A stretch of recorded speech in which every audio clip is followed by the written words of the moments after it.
قرآن کریم انسانیت کو کیا تعلیم دیتا ہے؟ دیکھیے جب یہ قرآن اترا ہے تو دنیا نے دیکھا تھا کہ جن لوگوں پر یہ قرآن اتر رہا تھا، جن سے یہ قرآن خطاب کر رہا تھا، ان لوگوں کی دنیا میں کوئی حیثیت نہیں تھی، دنیا انہیں مانتی نہیں تھی، دنیا انہیں جانتی تک نہیں تھی، اقوام عالم کے پلڑے میں ان کا کوئی وزن ہی نہیں تھا اور انہیں کوئی جانتا تک نہیں تھا، نہ ان کی کوئی سیاسی حیثیت تھی، نہ ان کی کوئی معاشی حیثیت تھی، اور نہ وہ علمی اعتبار سے دنیا کے اندر قابل ذکر تھے۔ لیکن جیسے ہی وہ قرآن کے دامن میں آئے ہیں اور قرآن کریم کو انہوں نے قبول کیا ہے تو قرآن کریم کی تعلیمات نے ان کی زندگیوں کے اندر ایک انقلاب برپا کیا تھا۔ وہ انقلاب کیا تھا جو ان کی زندگیوں کے اندر آیا ہے؟ وہ انقلاب وہ تھا کہ جس کے نتیجے کے اندر وہ بکریوں کے چرواہے انسانیت کے امام بن کے کھڑے ہو گئے تھے، اور ان لوگوں نے پوری انسانیت کو درس سیاست بھی دیا، درس اقتدار بھی دیا، درس معیشت بھی دیا، اور علم کی گتھیاں بھی سلجھا کر کے دکھائیں، اور دنیا کو یہ بتا دیا کہ دنیا والوں اس قرآن کے اندر وہ قوت ہے اور اس قرآن کے اندر وہ جان ہے کہ اس قرآن کریم کے دامن میں آنے والے جب اس قرآن کریم کے دامن میں آتے ہیں اور اس قرآن کریم کو قبول کرتے ہیں تو ان کی کیفیتیں کیسے بدلا کرتی ہیں۔ جو قرآن کو نہ مانے وہ ویسے کے ویسے رہ جایا کرتے ہیں، بلکہ اور دنیا کے اندر اپنے لیے ذلت اور رسوائی کا سامان کر لیا کرتے ہیں۔ لیکن جو قرآن کریم کو مان لیتے ہیں، قرآن کے دامن میں آ جاتے ہیں، تو دنیا نے دیکھا کہ قرآن کے دامن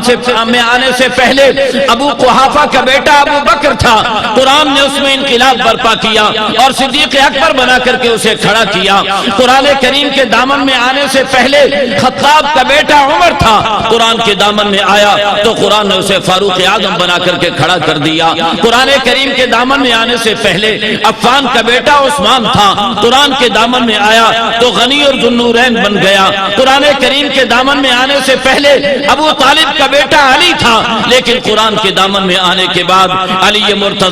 اور حیدر کرار بن گیا۔ قرآن کریم کے دامن میں آنے سے پہلے حبشہ کا بلال تھا، اور قرآن کریم کے دامن میں آنے کے بعد مؤذن رسول بن گیا۔ قرآن کریم کے دامن میں آنے سے پہلے فارس کا سلمان تھا، لیکن جیسے ہی قرآن کے دامن میں آیا تو سلمان منا آل البیت کا خطاب اسے نصیب ہو گیا، اور سرکار نے فرما دیا کہ سلمان تو میرے خاندان کا ایک فرد ہے۔ میں عرض یہ کر رہا ہوں کہ ان محافل قرات کا ایک سب سے بڑا مقصد یہ ہے کہ مسلمان کی زندگی کے اندر انقلاب آ جائے اور مسلمان اس طریقے پر دنیا کے لیے ایک نمونہ بننے کی کوشش کرے جس طریقے پر صحابہ کرام نے اس قرآنی تعلیمات سے استفادے کے نتیجے کے اندر دنیا کے لیے امامت اور سیادت کو ثابت کر کے دکھایا تھا۔ اور دوسری بات یہ ہے کہ اس قرآن کریم کے اندر یہ بھی ایک بڑا کمال پایا جاتا ہے کہ اس قرآن کریم میں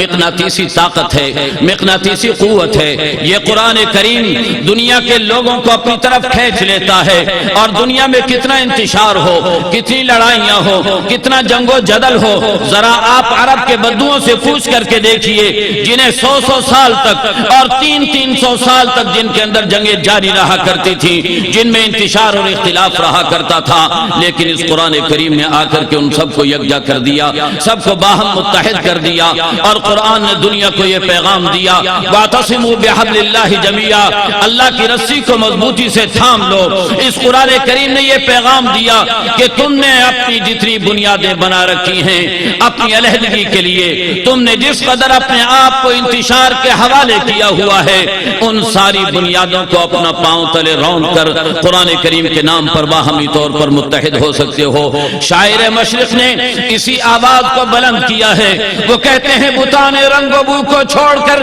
ملت میں گم ہو جا، نہ ایرانی رہے باقی نہ تورانی نہ افغانی۔ یہ ملت اس طریقے پر متحد ہو سکتی ہے تو ایک قرآن کے نام پر متحد ہو سکتی ہے، اور یہ محافل قرآن اور یہ قرات کی محفلیں اور قرآن کریم کی آواز انسانیت کو بلا رہی ہے، انسانیت کو متوجہ کر رہی ہے۔ آج وہ انسانیت جس نے اپنی ٹیکنالوجی کے ذریعہ اور اپنے علم کے ذریعہ انسانیت کی خدمت کرنے کی بجائے انسانیت کو تباہ و برباد کر کے رکھ دیا ہے، لاشوں کے انبار لگا دیے ہیں، خونوں کی ندیاں بہا کر کے رکھ دی ہیں، اس انسانیت کو یہ قرآن پیغام دے رہا ہے کہ رنگ و بو کو چھوڑ دو اور پھر قواریت کو چھوڑ دو۔ یہ قرآن کریم یہ صدا لگا رہا ہے۔ اگر آج مسلمانوں سے لسانی عصبیت نکل جائے، قومیت نکل جائے، اور مسلمانوں سے اگر آج فرقواریت کا خاتمہ ہو جائے تو اللہ کی قسم یہ مسلمان پھر دوبارہ پوری انسانیت کی رہنمائی کرنے کے لیے کافی و شافی ہو سکتے ہیں۔